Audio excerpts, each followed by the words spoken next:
So hey everyone, we have another amazing success. Leanne, how are you, Leanne? Great, thanks. I wanted to talk to you because I saw you before and after, and I just said, we need to find out what you did because it obviously worked. It was a great success. So I just wanted to find out a little bit. Are you living in California right now?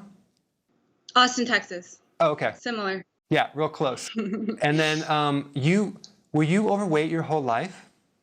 Yes, I was overweight since I can remember. I remember third grade. I couldn't fit in my desk, so I had to tell my mom, and she had to go talk to my teacher about adjusting the desk. I remember wanting to learn how to ice skate, and the instructor pulled my dad aside and told him that it was kind of hard to support my weight on skates. And it was things like that all throughout my life until my early 20s. Well, actually, in high school, I did terrible kind of dieting that girls do, and it was just up and down all the time. Wow. At the time, do you have any brothers or sisters? Yes. Did they have a weight problem too? No. Well, two do, two don't. So it was just it's been kind of a study for me to see a household where people have eaten the same things, and it almost felt like a why me kind of thing for a while too. What about your parents? Do they have a weight issue? Yes, both of them do. Interesting. But I was adopted, so genetics are a little different. So it's been really interesting for me to watch. What's your nationality? Where are you from originally? I'm Korean. I was born in Seoul, Korea, but I was adopted when I was about 3 months old. Wow. One little side point. I had a patient come in. She's from Korea and very overweight. She's the only one in the family overweight. And what's really sucked for her is that her sister was Mrs. Universe. That's like my life. Oh, really? My sister is she's gorgeous. She's rail thin.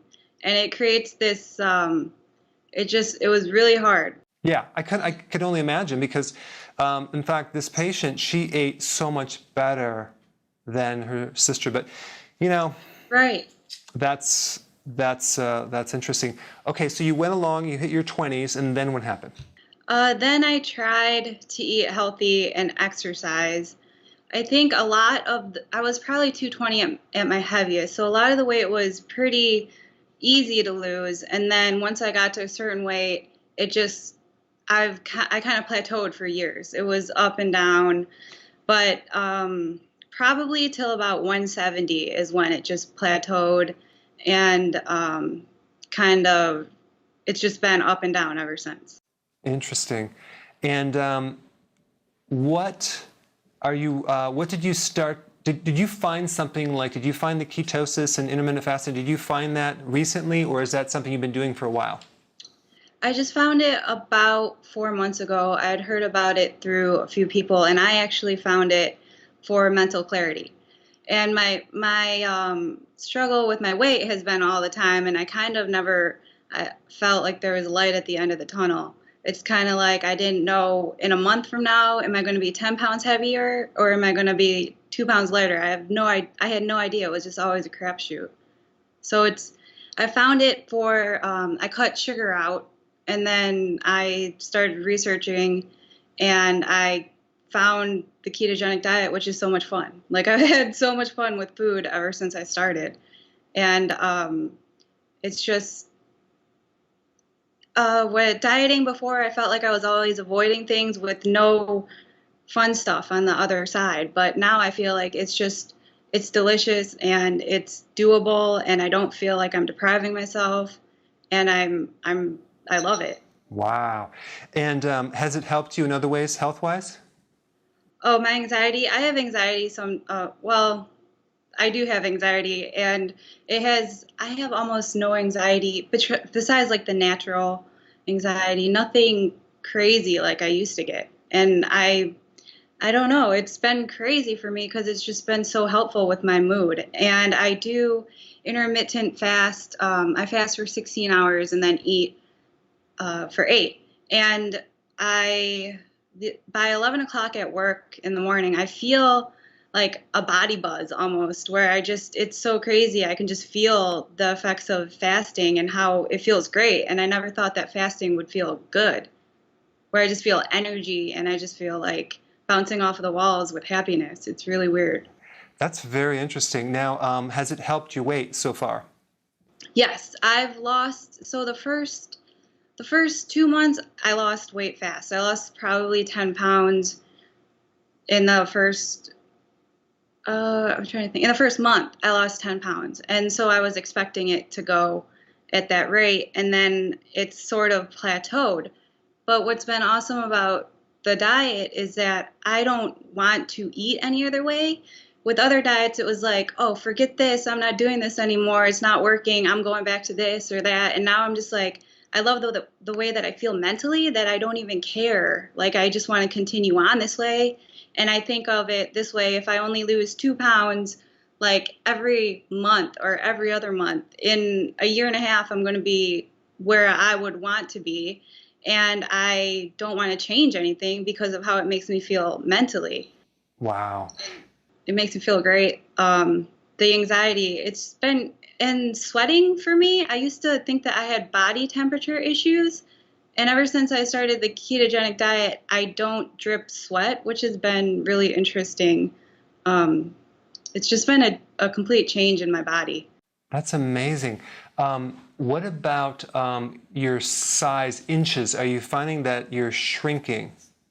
Yes. So I actually have no idea how much I weigh right now. I've stayed away from the scale because at one point where I was feeling absolutely great, I decided to get on the scale and it didn't move at all in a month. And I had felt inches wise that I was definitely making some progress, but I hadn't been measuring myself. So I said that I'm not going to do anything until I start measuring, because the scale seems to be not a good indicator of where I'm at based on how my clothes are fitting. So that's just a good place to interject, because I want to talk about that. The main thing with ketosis is you want to get yourself into fat burning. But the thing is, when you do intermittent fasting, you preserve protein and muscle in the body. You actually can regrow more muscle, which is more dense. So you'll be shrinking, but the scale might stay the same. The main thing is, are you shrinking? Do you feel good? If you feel good mentally, your hunger, cravings are gone, that means you're in ketosis, it's working.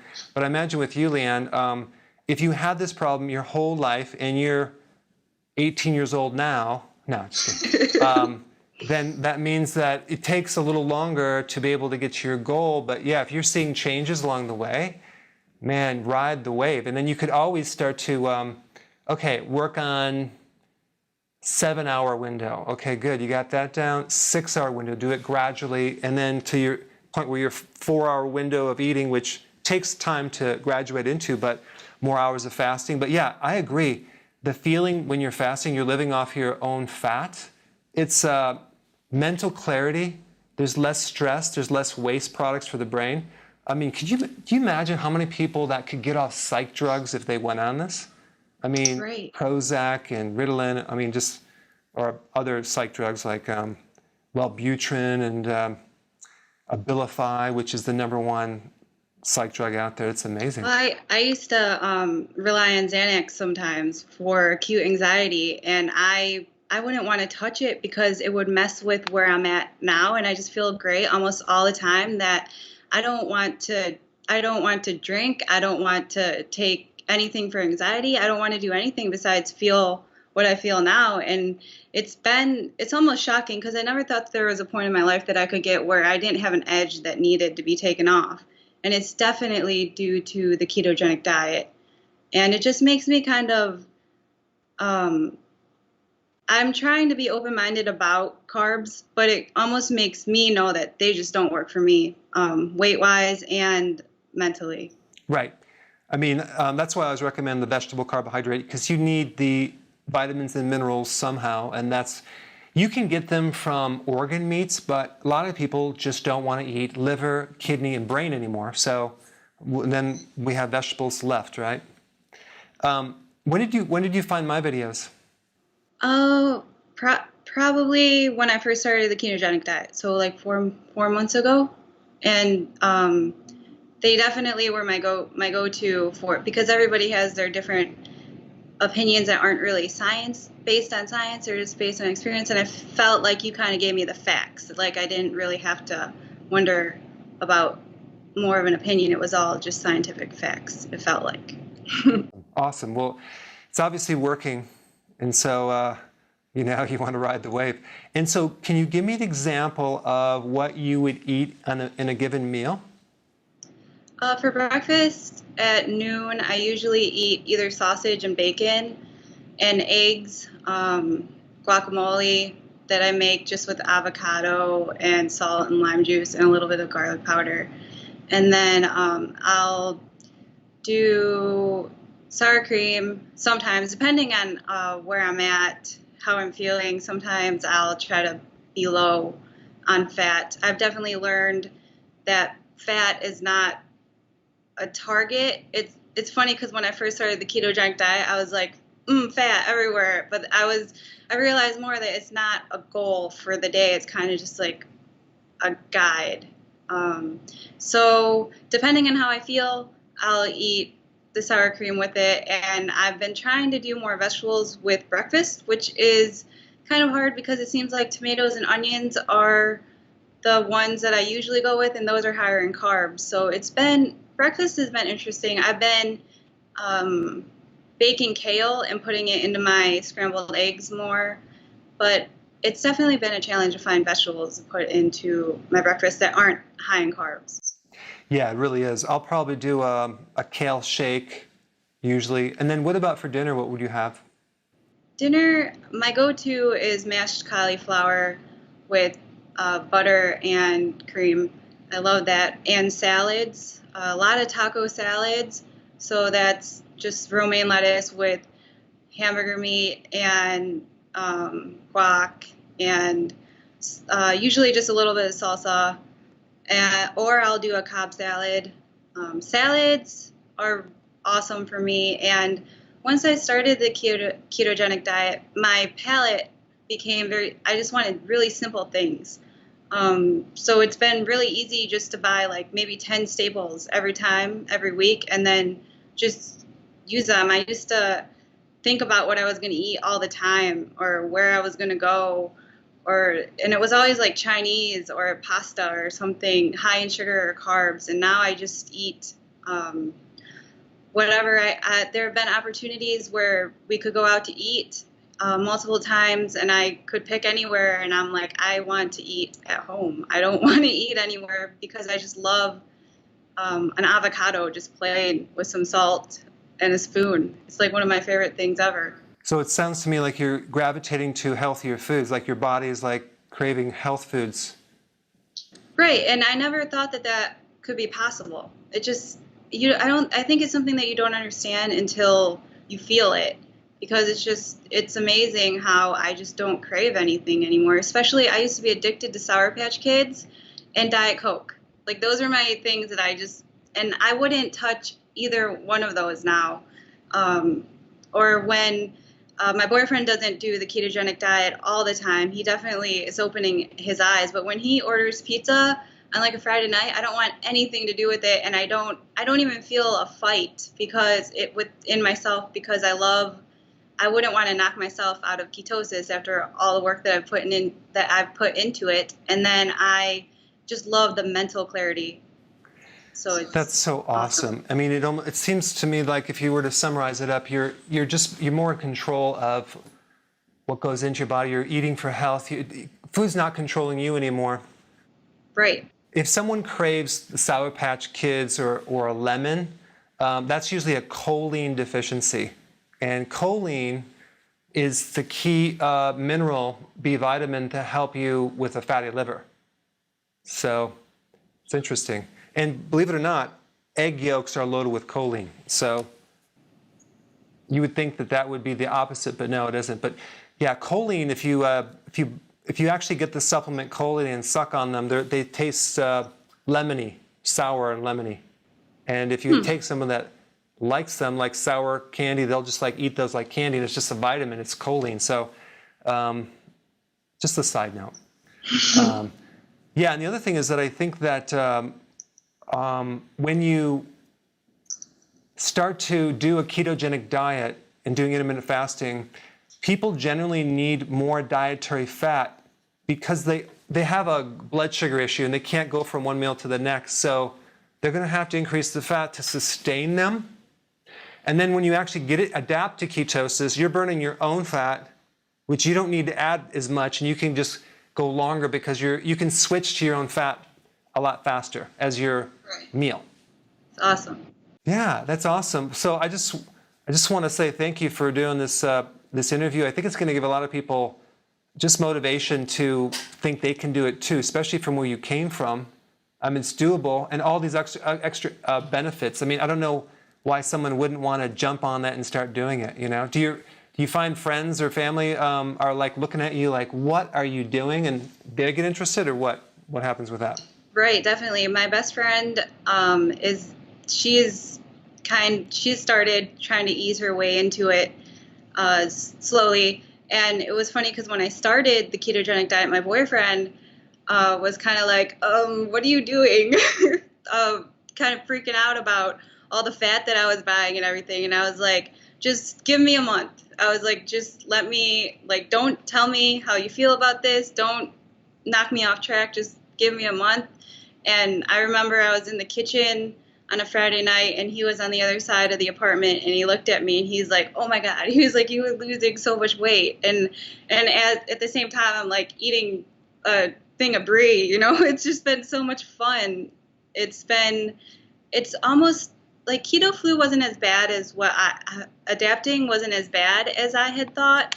And it was, so I view keto as, it was absolutely amazing because the transition was really easy and my cravings went away really fast. And my family has been so I've always been dieting my whole life. So to them, this is probably like, oh, she's doing another one of these things. So this one, I've been I haven't felt the need to like preach about it like I had before. And I think it's because I'm more secure in it. I'm just like, whatever.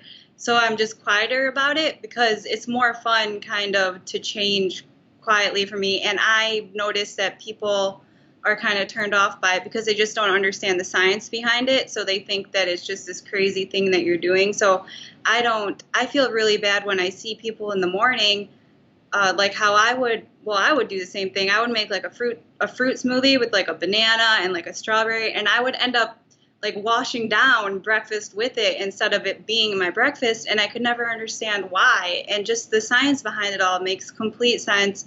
And I don't crave the way that I used to, or I used to eat a giant meal and then I'd want ice cream and cookies and I couldn't understand it. It just didn't make sense. And now it makes complete sense to me. And that's what helps keep me away from sugar is that I don't ever want to feel that way ever again, because it's like this blind hunger that you just don't get, you don't understand. No matter how much you eat, you can still be hungry. And it was amazing. That's some good advice. For some people that have been overweight their whole life and they've dieted so many times in their menopausal, I will tell them to do this, but then to shoot for just one meal a day. Just because their thyroid's so weak and they can actually be so efficient on small amount of calories. So I do put a series of, a handful of people on one meal a day and they basically thrive. They do great and they get their body back. But that's one thing you could do if you absolutely do not have any more metabolism. You tried everything and nothing's worked. You want to start 3 meals, no snacks, 2 meals, no snacks, 2 meals within a 4-hour window, and then eventually 1 meal over a period of months, and then that will work for them. So for those of you watching, you might want to try that. Awesome. Well, thank you so much for doing this, and I think it's an amazing transformation, and we'll have to do another one of these maybe in like several months from now and just kind of see the changes until you're totally 100% satisfied with like, okay, I hit my ultimate goal. Right. And it's awesome because before I was in a hurry to get to my goal. And of course I want to stay focused doing this, but I'm not, I think people are in a hurry sometimes because it's either one or the other. It's like, if this is not working for me right now, I'm going to go eat my Sour Patch Kids and drink my Diet Coke.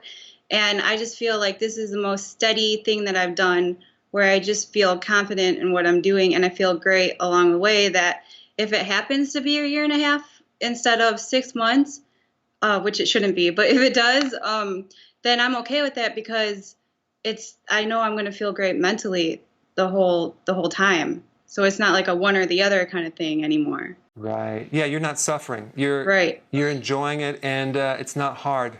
So that's awesome.